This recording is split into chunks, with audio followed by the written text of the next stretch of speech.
tuning in. Wanted to give an update on the Foxbody. For those of you that don't know, it's a LS swapped 92 notchback. Very clean. It's on a very simple stock looking setup. Underneath, you can tell I do have a lot going on for powertrain, drivetrain, and all that. It has been sitting for some time, but that's why I like these things, man. They never age. It's like a time capsule in here. I haven't posted about the car just because there's nothing much to post about. But right now, the tranny recently gave out for first and second gear. I was gonna go race the Lamborghini. A producer reached out to me, wanted a sleeper build. So someone referred them to me, and well, fast forward, I ended up trying to do it. And first and second gear were going out on my test passes the day before. So I decided to just opt out of it. This is the setup right here. It's a 6.0 with a 4L80 and on 3 turbo kit. I have my catch can lines over here, fuel pressure regulator, caster, regular stuff, running a GM power steering kit. I'm only on wastegate right now, so low spring and wastegate, not making too much power. I'll just shy a little under 600 wheel. But as I do the tranny, I'm gonna do the fuel system by On3 as well. So the Cobra kit with the triple fuel pump billet hat as well, all inboard. Radiator and the fan pusher, but honestly, I'm gonna get another fan just because I feel like this one isn't efficient enough for this setup. It runs a little hot, or it could also be where my water pump temp sensor is too, so it reads a little hotter than it should be. But with those two things, I do want to make sure the car is running cool.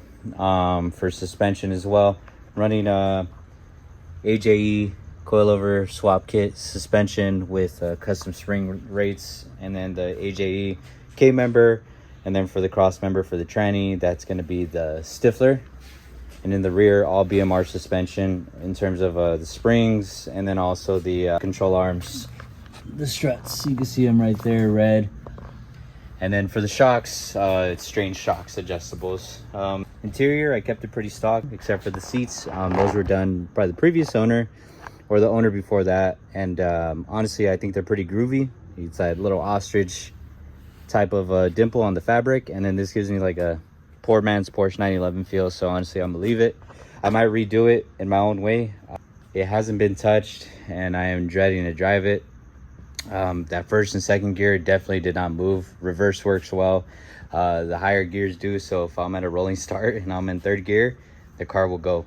I'm also thinking about maybe, not now, but in a few years, maybe doing like a 6-speed or a 5-speed swap. If any of you want to chime in on that, how hard it is, especially with this setup, because I recently drove my friend's Cobra R, his 2000, and it was a blast. I do miss driving stick, so now I'm thinking, you know, should I just make it a stick car? The project's basically done, this car, so you know, anything else I do is just like upgrades or little niches, things I want to do. I did the sound system too, custom wiring harness, and stock ECM, things like that. But you know, honestly, it's pretty like complete from here. It's just little touch-ups now. Like I did this boost cover, so when I go to the car shows, this could be showing. But I also do have a regular filter, kind of this color too, as my breather from the Motion Raceworks. By the way, they make a really good product. I recommend checking them out. Also running the BTR covers. And then I had done a trade for this to get a lower intake manifold, so it didn't hit my hood anymore, because the NA setup was. But with this setup, if you run a low pro and you don't care about horsepower, the AJK member 100% will work and won't hit the hood if you want to retain that factory hood. That's why I kept it personally. Let's do a quick cold start. All right, like I said, it has been a while, so let's see if it even turns on. Everything runs, fans kick on automatically. Let's see.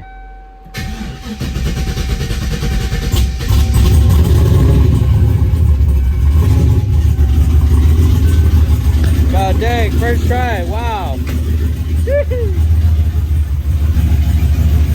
Damn.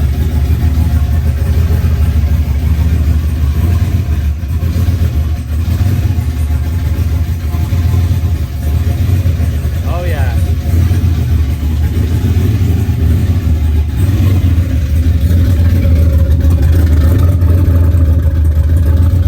Yeah, I haven't turned this car on in a while. I had a full tank in it before I parked it. The day before I was gonna race the Lambo, so Obviously, some of the C85 is over a month old. I really don't care because it's going to come out. I need to run that fuel anyway. We're going to drain the tank in a few days, so by the time this video goes up, hopefully we're either working on it or the car's actually going to be running. So that's going to be good. Yeah, this is it. Honestly, no major updates. I do recommend Motion Raceworks 100%. Shout out to them. Oh, I forgot to add about steering. So on the long tube setup I had when I was NA, the AJE came member, it came with like 2 different types of steering, whether you're running manual or power rack.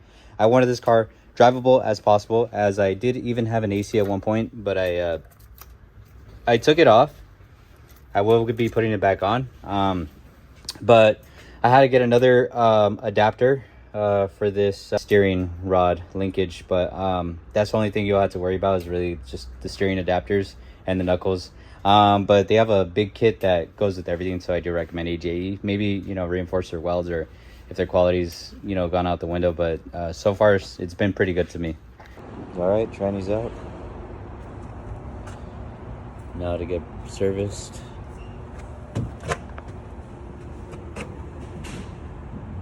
Oh, here's the 4L lady. Gonna get cleaned up for the first time. Never rebuilt, or, you know what, I never touched it. But now I am. And then this is the belt converter that I had. I'm gonna have it just retouched, and then we should be good to go. But yeah, this is it. Stay tuned for what we have to come. As the tranny, once it's running, I'm gonna be taking it out more. Really excited for that, guys, but don't forget to hit that like and subscribe button. Really appreciate y'all taking out the time just for the update. So you will be hearing back about this video soon, and for more updates, stay tuned. Thanks.